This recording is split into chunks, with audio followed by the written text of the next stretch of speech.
तुम्ही हा ॲडवाइस वापरता का स्वतःवरती? मी 100% वापरतो. 100% वापरतो. माझं डिसिप्लिन पैशाच्या बाबतीत, अर्थ नियोजनाबाबतीत फार चांगलं आहे. म्हणजे मी स्वतःला ते गर्व असा फील का करतो?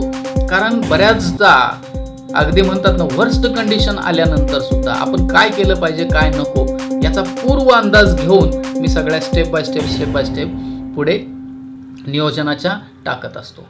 नमस्कार. पैसा एके पैसा या मराठी अर्थविषयक यूट्यूब चॅनलवर तुम्हा सर्वांचं मनपूर्वक स्वागत. आजचा विषय जो आहे तो थंबनेलमध्ये तुम्हाला बघितल्यामुळे लगेच समजला असेल. आणि ही गोष्ट फार नवीन सांगतोय किंवा फार नवीन आहे अशातला तर मुळीच भाग नाही. थंबनेलमध्ये मी लिहिलं आहे की आधी बचत करा आणि मग खर्च करा. हा आशय आहे त्या थंबनेलचा. आणि हे जे मी लिहिलं किंवा ह्याच्यावरती जो आज मी विषय मांडतो आहे ना, तो विषय एका जगातल्या अतिश्रीमंत म्हणजे एक एस इन्व्हेस्टर म्हणता येईल. अमेरिकेतला एक एस इन्व्हेस्टर. तुम्हाला माहिती आहे एक नाव तुम्ही ऐकलं असेलच कदाचित. जो अर्थविषयक काहीतरी माहिती घेतो ना, त्याला ते नाव जे आहे ना ते नवीन नाही. नाव आहे वॉरन बफेट. आज वय त्या व्यक्तीचं 94 वर्ष आहे. 1930 साली ती जन्मलेली व्यक्ती आहे. वय वर्ष 94. आणि आजही इन्व्हेस्टिंगच्या बाबतीत ती व्यक्ती ॲक्टिव्ह आहे. आणि ह्याबद्दल तुम्हाला बऱ्याच ठिकाणावरून, बऱ्याच सोशल मीडिया प्लॅटफॉर्मवरून माहिती मिळू शकते. म्हणजे मी फार वेगळं काही सांगतो असातला विषय नाही. पण आज ती व्यक्ती आपला विषय नाही. तर त्यांनी एका पुस्तकामध्ये, त्यांनी बऱ्याच अर्थविषयक पुस्तकं लिहिलेली आहेत. त्या पुस्तकामध्ये एका पुस्तकात लिहिलेलं आहे. तर ते काय लिहिलं आहे माहिती आहे का? म्हणजे हे जे मी टॅगलाईन यूज केली, टॅग म्हणा किंवा आपला जे थंबनेल आहे, त्या थंबनेलवरती जे मी लिहिलं आहे ना, ते त्याला अगदी मॅच करणारं वाटलं. म्हणून हा उल्लेख जो आहे तो करणं मला फार गरजेचं वाटलं. तर त्यांचं म्हणणं असं आहे, do not save what is after spending. Do not save what is after spending, instead spend what is left after saving. म्हणजे मी थोडंसं बघून मी शब्द सांगतोय. याचं कारण की ते चुकू नये म्हणण्यापेक्षा ते एक्झॅक्टली काय आहे ते घ्यावं. पुन्हा रिपीट करतो मी. Do not save what is left after spending, instead spend what is left after saving. याचा अर्थ काय माहिती आहे का? पहिलं वाक्य घेतो आणि त्या वाक्याचा अर्थ मी तुम्हाला समजून सांगण्याचा प्रयत्न करतो. Do not save what is left after spending म्हणजे तुम्ही स्पेंडिंग केल्यानंतर जे, स्पेंड म्हणजे काय? खर्च करणे. खर्च केल्यानंतर जे उरतं आहे ना, ते सेव्ह करत बसू नका किंवा ते सेव्ह करण्याचा विचार करू नका. तशी सेव्हिंगच होत नाही ॲक्च्युली. तसं करू नका.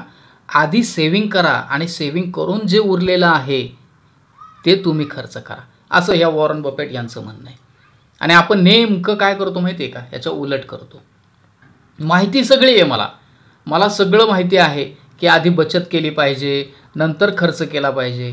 पण आपली वेळ अशी येते की खर्च करून उधारी घ्यायची वेळ येते. बचत करायला पैसेच उरत नाही.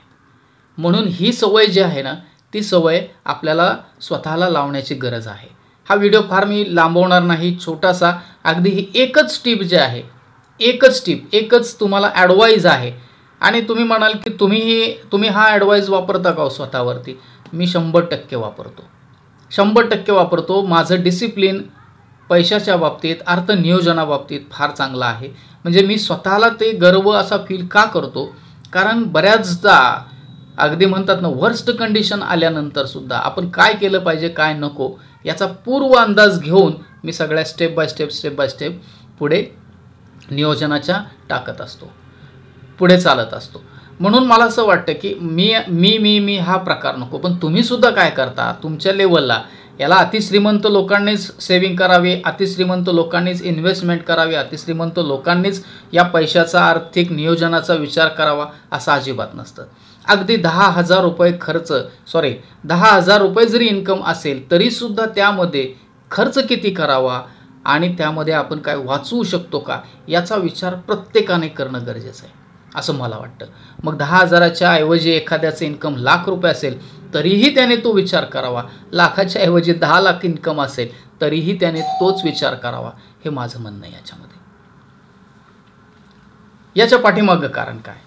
याच्या पाठीमागं कारण एक आहे, म्हणजे बऱ्याच अर्थविषयक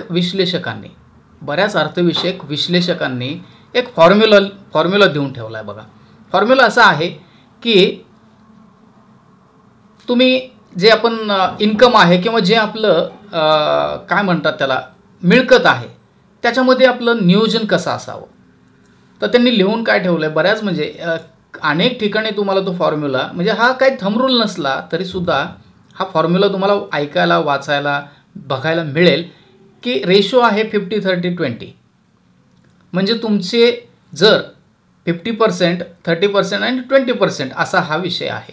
म्हणजे किमान बरं का, वॉरन बफेट यांनी जे सांगितलं ते वेगळं म्हणजे आधी तुम्ही सगळी सेव्हिंग करा, सेव्हिंग करून जे उरेल त्यामधून तुम्ही खर्च करा. पण जर तसं शक्य होत नसेल, कारण आपल्यावर देणी असतात किंवा आपण काही गोष्टी खर्च करण्यासाठी नियोजित करून ठेवलेल्या असतात, मग ते सगळं आहे तसं आपल्याला वापरता येत नसतं.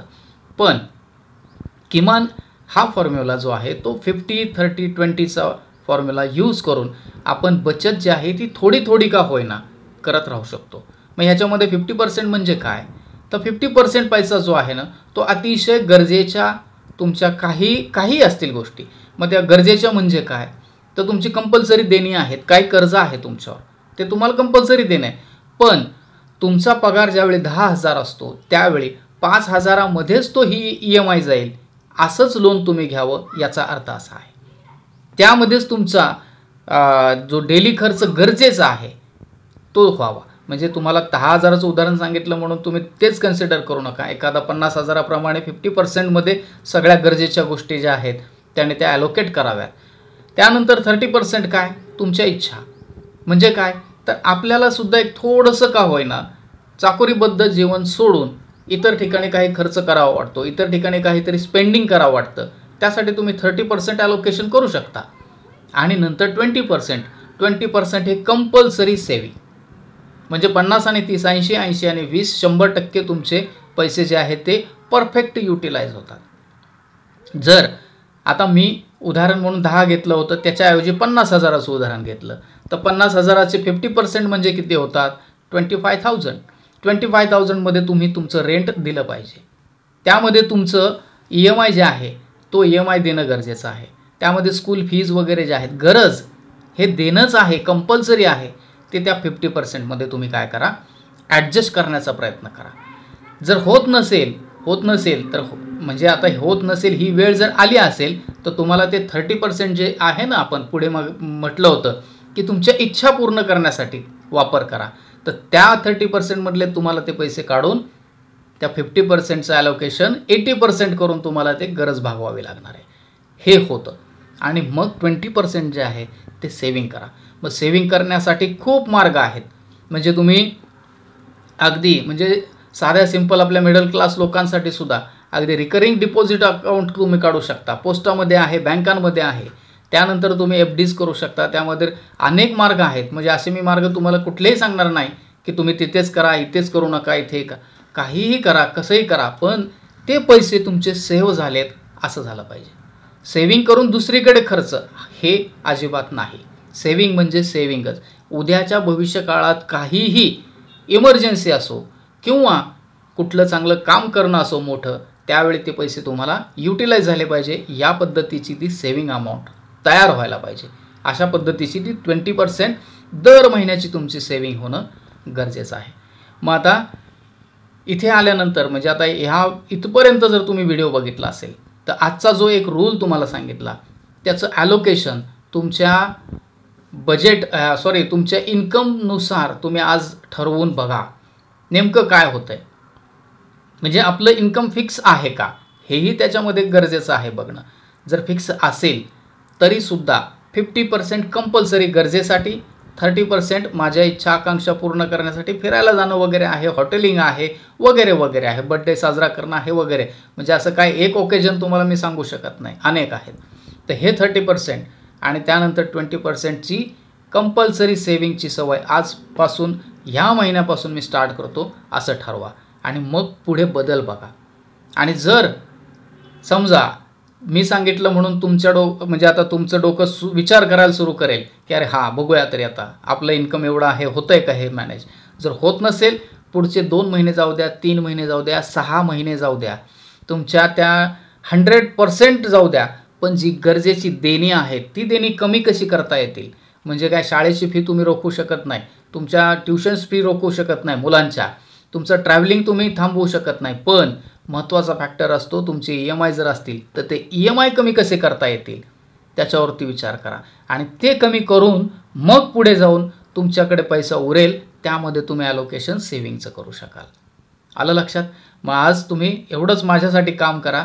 तुमची इन्कम त्यामध्ये 50% गरजेसाठी वापरणे, 30% तुमचं इच्छा आकांक्षा पूर्ण करण्यासाठी आणि 20% जे आहे ते सेव्हिंगसाठी स्टार्ट करताय. आज नाही घडलं, या महिन्यात नाही घडलं, पुढच्या महिन्यात स्टार्ट करा. पुढच्या नाही त्याच्या पुढच्या 6 महिन्याच्या आत किमान 20% अमाऊंट तुमची सेव्हिंगला गेली पाहिजे. मग तुम्हाला सेव्हिंगबद्दल काय मी सांगायची गरज नाही. अनेक ठिकाणाहून तुम्हाला सर्च करून मार्ग मिळू शकतात. फक्त सिक्युअर असेल असा मार्ग कोणताही निवडा. इनसिक्युअर कोणाच्याही हातात पैसे देऊ नका. एवढे या निमित्ताने सांगतो आणि इथेच थांबतो. 50-30-20 हा विषय आज डोक्यात ठेवून हा व्हिडिओ बघून आपलं फायनलेशन करा की आपण आता पुढे काय करणार आहोत. धन्यवाद. इथपर्यंत बघितलं असेल तर अगदी तुमचे मनापासून धन्यवाद. हा व्हिडिओ आवडला असेल, थोडा जरी तुमच्या आर्थिक नियोजनामध्ये एक व्हॅल्यू ॲड झाली असेल तर व्हिडिओला लाईक करा आणि हा व्हिडिओ नियोजन शून्य असणाऱ्या एखाद्या मित्रमैत्रिणीसोबत शेअर करा. त्यालाही ही सवय लागू द्या, त्यालाही हा फॉर्म्युला समजून सांगा आणि त्याप्रमाणे काय करता येते का बघा. कारण बचत आज जर केली तर आपण कल बचेंगे. आज बचाएंगे तो कल बचेंगे.